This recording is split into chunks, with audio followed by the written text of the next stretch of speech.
Dandadan is a manga centered around a typical high school nerd, basically the real-life version of a nerd Halloween costume you'd see in high school, pretty much. And on the other half of this coin, we have a tsundere slash no-nonsense type with a family history of psychics. And by family history, I mean her grandma.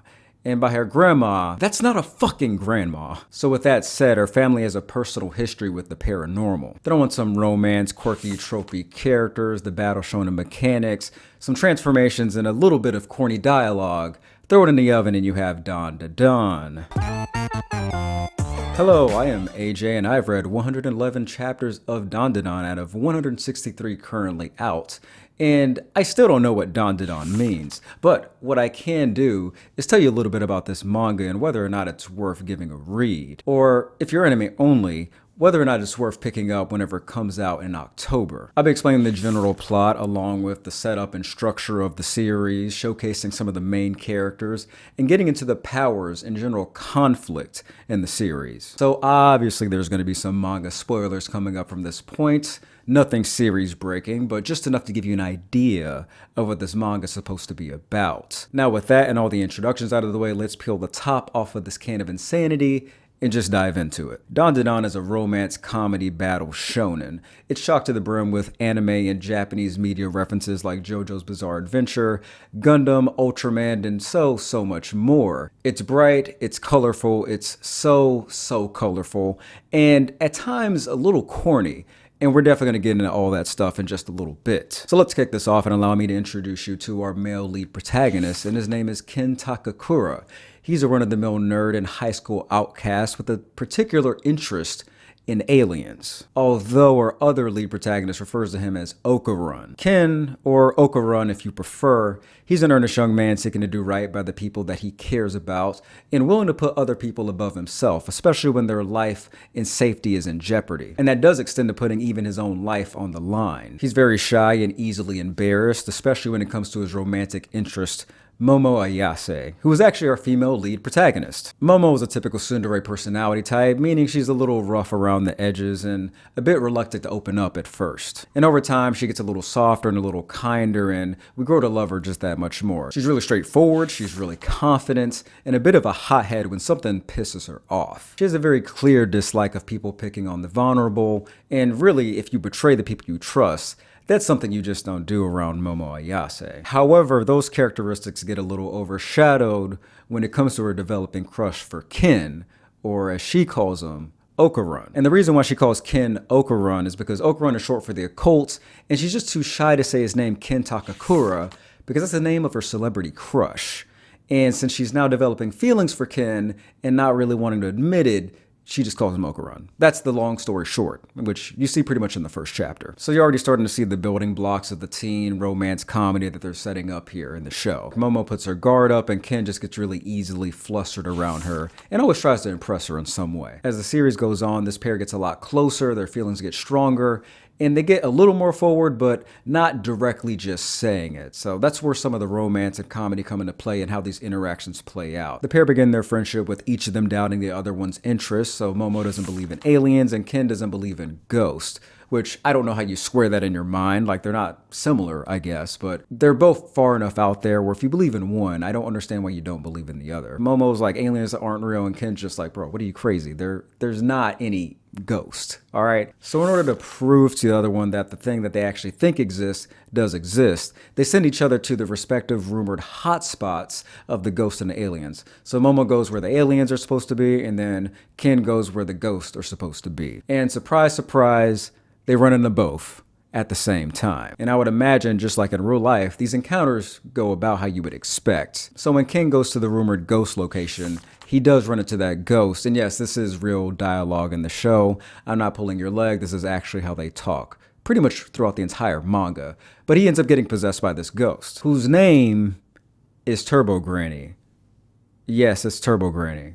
And that's what I mean. It's a little corny sometimes. And as for Momo, well, this is where shit gets kind of weird. And I don't mean that in like a good kind of weird. I mean, they're in high school and things are showing kind of, it's not great. She does meet the aliens, and aliens do about what you expect. They try to probe a human for experimentation. They try to probe her, yeah. It's not super graphic, but it just gets a little strange. Japan, actually, come here.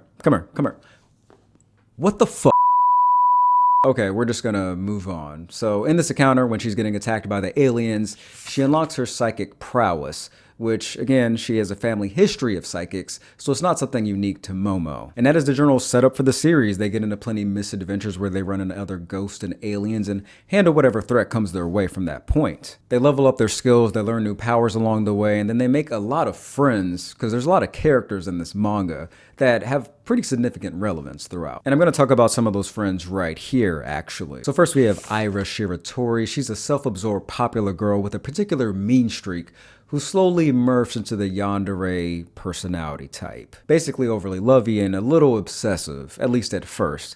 And I'll leave it to your imagination who that obsession is on. So Aira does step in as the leader a lot of the time, especially when there's no particular direction. And pretty much right out the gate, when she learns to fight, she's one of the more capable fighters pretty much outright. Just like Okarun, her primary power comes from ghost possession, which I don't know if you can call it ghost possession, but she gets her powers from a ghost. That's all you need to understand. And then we have Jiji, my personal favorite character, which I'll leave his backstory up to the manga to explain because it's kind of directly related to his power system and all that. But I'll just say he's a little bit of a mix of both, psychic and ghost possession. But Jiji's a more airheaded, happy-go-lucky type of character. And Jiji is one of those people where if he meets somebody, he's gonna get along with that person. You know that guy in your life that can somehow make friends with everybody he meets? That's Jiji. Do you see this woman?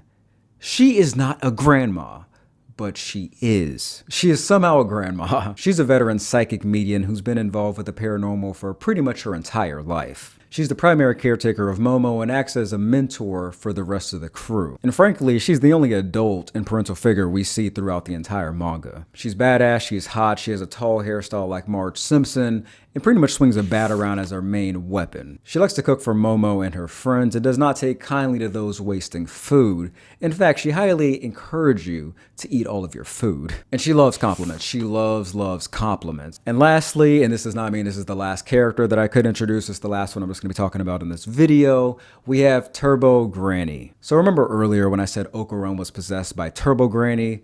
Yeah, it's this little cat right here. And he's not really possessed anymore, he kind of just hijacked her powers. She's the most prideful character on the team, especially when it comes to her speed.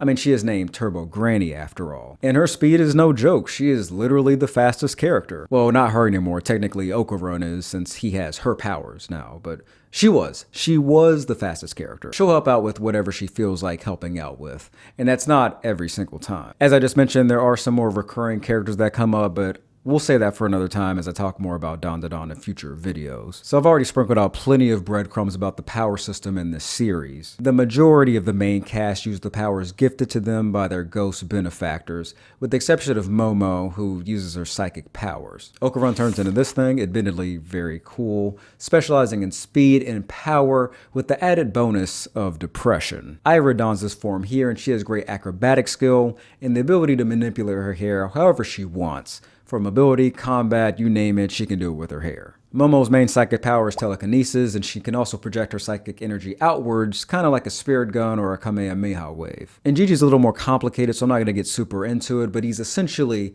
a mix of both. So this series doesn't really have a main big bad. Like the in-series villain, the guy that wants to mess everything up or take over the world, there's not one of those in Dandadan. It's kind of a villain of the week type of story where there's a new ghost or alien they need to fight for this specific moment. And there are larger arcs with greater narratives at play, but there's not that singular big bad that you typically see in shonen. And some of these alien and ghost figures appear on a recurrent basis. It's not a typical shonen where one arc leads into the next one and it builds onto the thing to like some greater plot. It's just things happen, they fix it, things happen, they address it, things happen, and then repeat and watch the cycle and over again. There's a heavy focus on the characters, their bonds and developments, and the enemies they face act as a way for them to grow as characters and develop their relationships that much more. Overall, I think the romance in the series is done fairly well. It's very much told from the perspective of two awkward teenagers. At the end of the day, it's Okarun and Momo's story, so the romance is centered around them. The comedy in the series does have some really funny moments, and also some really corny moments. I guess that might be part of the point since people are kind of awkward and weird in high school. I don't know if that's the direction, I'm just overlooking that. But yeah, it's a little corny sometimes. Turbo Granny, what more do I need to say about that? And then Momo's ability is called the Moe Moe Beam. I mean, okay, funny, I guess. And just some of the general dialogue in the series kind of comes across as like a 90s TV sitcom.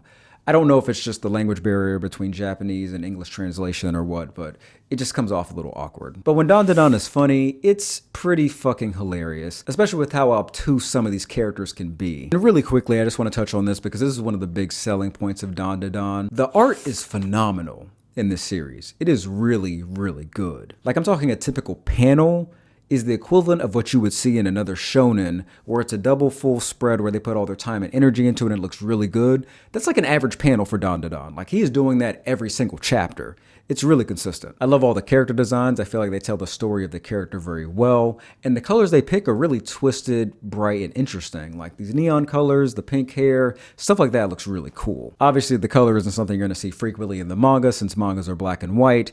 But when you see those color pages, these are some of the coolest color pages in the game color-wise. And the many aliens you see in the series, they are super distinct. Like, not one alien looks like the other. Unless they're the same species, of course. But the aliens look completely different. It's really creative character design all around. And the same thing goes for the ghosts. They can be balls dropped threatening, really cute, or even silly in a way. So in conclusion, is Dandadan worth reading? Yes, I would say so. I think it is very much worth the time to give it a read. And if you're anime only, check out the anime that's coming out this fall season.